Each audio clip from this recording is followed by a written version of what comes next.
नमस्कार. ठरलं तर मग या मालिकेच्या भागामध्ये आपण पाहत आहोत.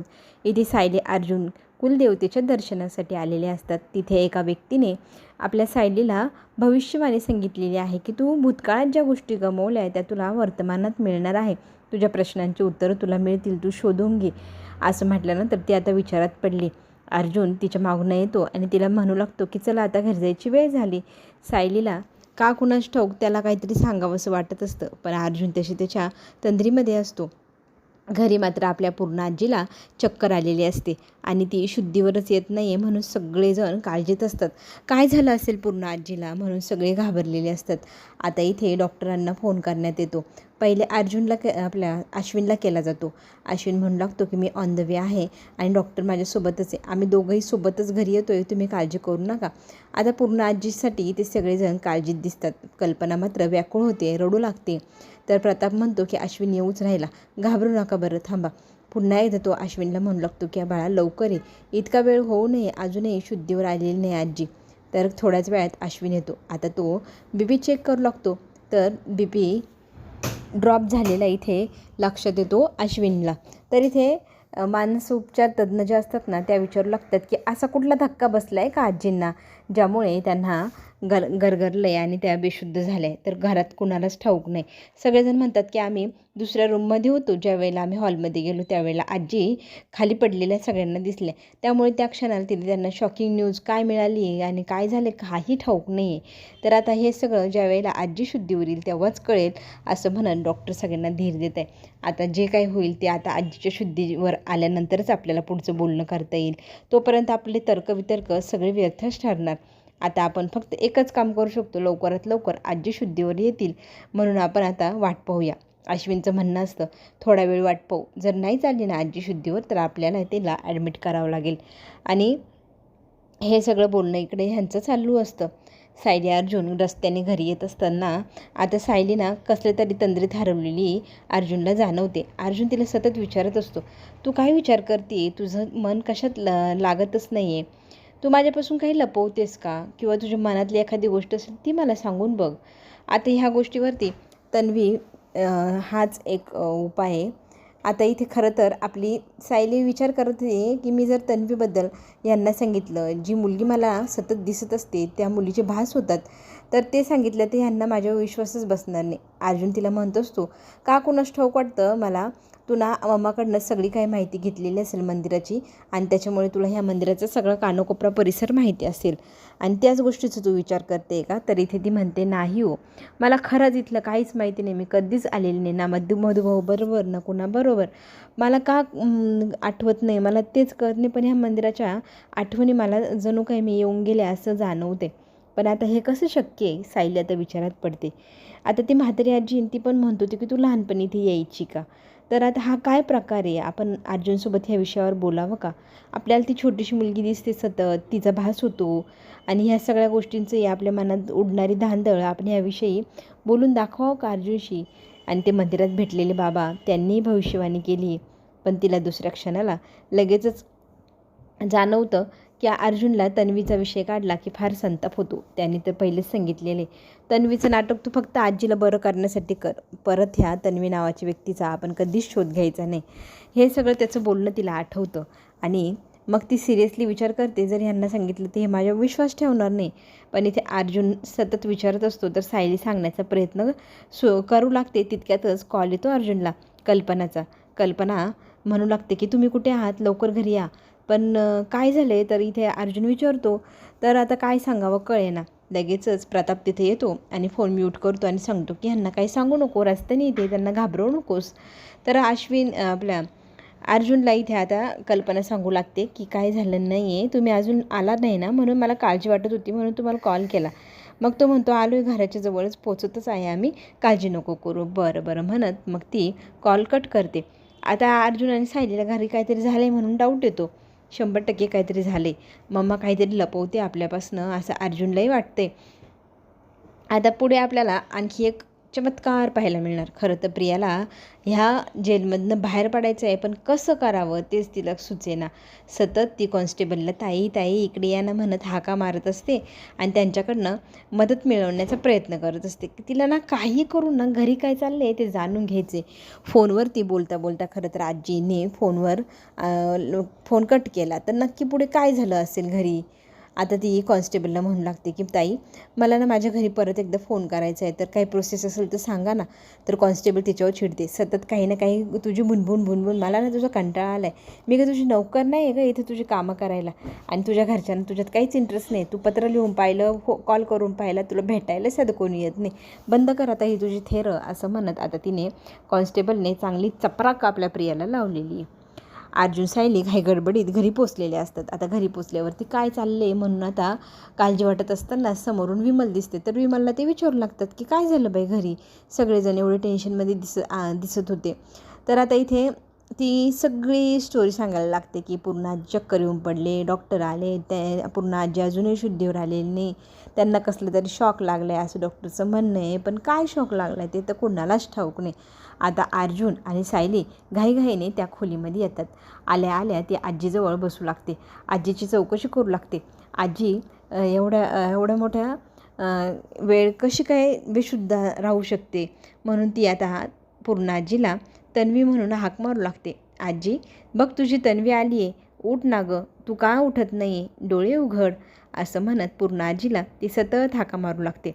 आणि चमत्कार घडावा ना तशी घटनाही घडते बघा. आपल्या तन्वीने आपल्या पूर्ण आजीचा हातात घेतला आणि तो हातात घेतल्यानंतर ती आजीला उठ ना ग आजी अशी म्हणत हाक मारू लागते. आणि पूर्ण आजीची बोटं हळूहळू घट्ट मिठी वळवण्यासाठी सायलीच्या हातात घट्ट मिठी मारतात. आणि मग तन्वी म्हणून सायली आता पूर्ण आजीकडे पाहू लागते. आणि लगेचच मग तुमची तन्वी तुमच्यासमोर आहे.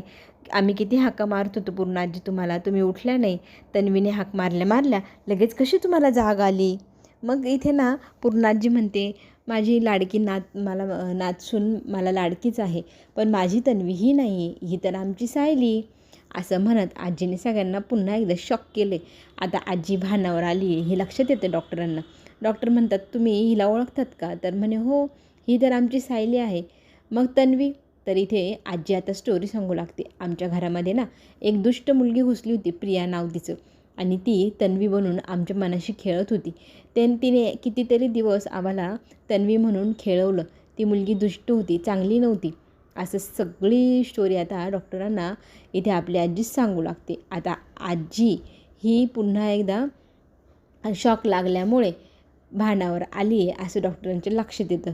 डॉक्टर इकडच्या तिकडच्या गोष्टी करतात आणि मग विचारू लागतात की तुम्हाला चक्कर कशी काय आली. तर डॉक्टरांना आजी सांगू लागते मी हॉलमध्ये होते आणि तिकडे काय झालं मला काही नीटचं आठवत नाही आहे, आणि त्याच्यानंतर आता उठले तर मी ह्या खोलीत आहे.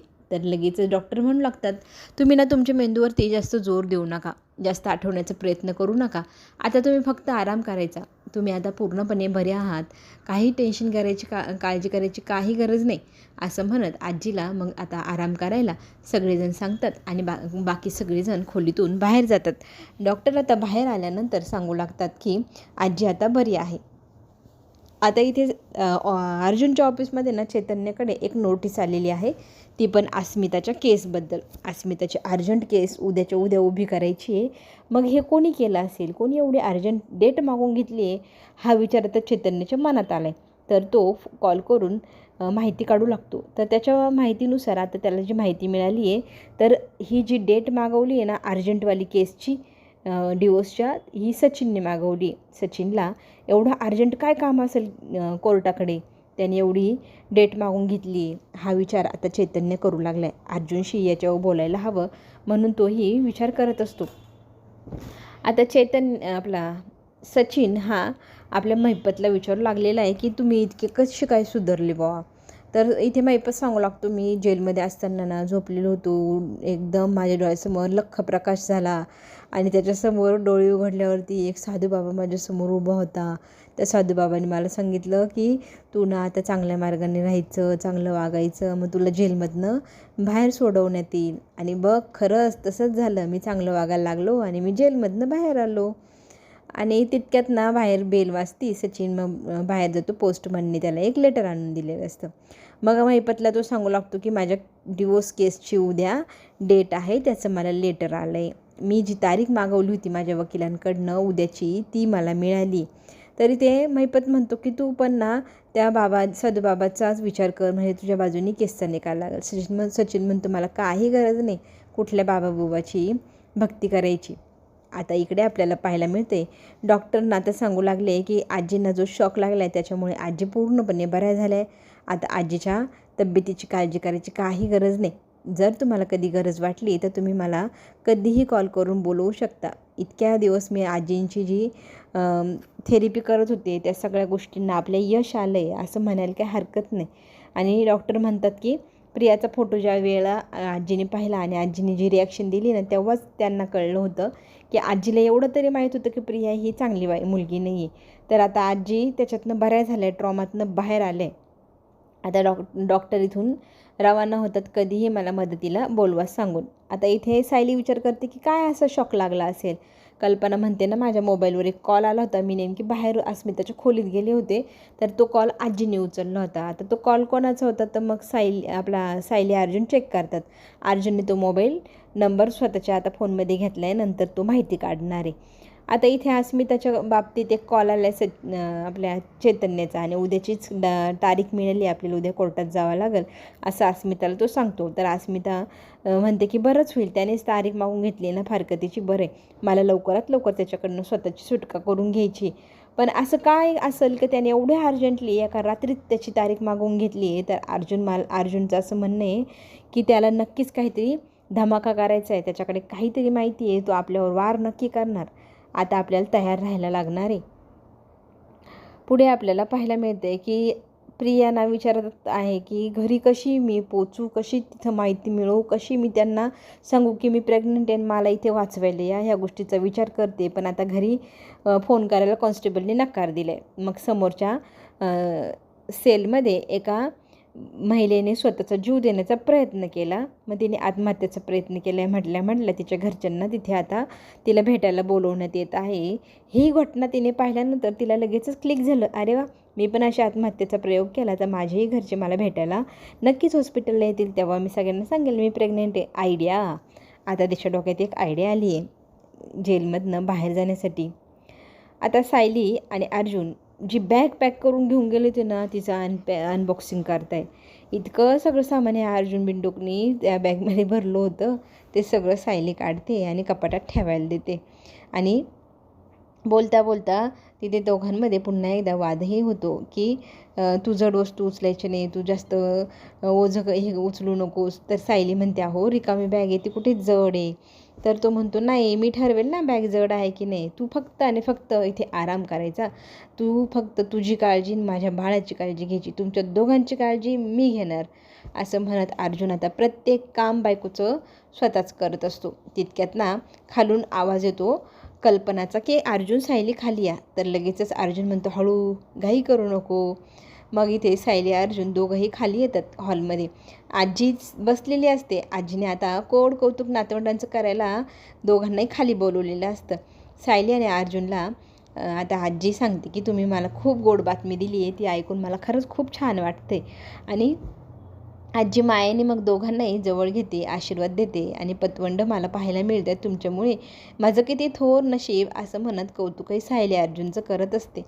आता इथे आपल्या सायलीला एक गोष्ट खटकते की आजीनं आता तिला सायली म्हणते, तन्वी नाही. आता आजी बरी झाली ही गोष्ट तर बरीच आहे, पण आता ती तन्वी म्हणून हाक मारणार नाही या गोष्टीची खंत तिला कळत नकळतपणे मनाला थोडीशी लागते.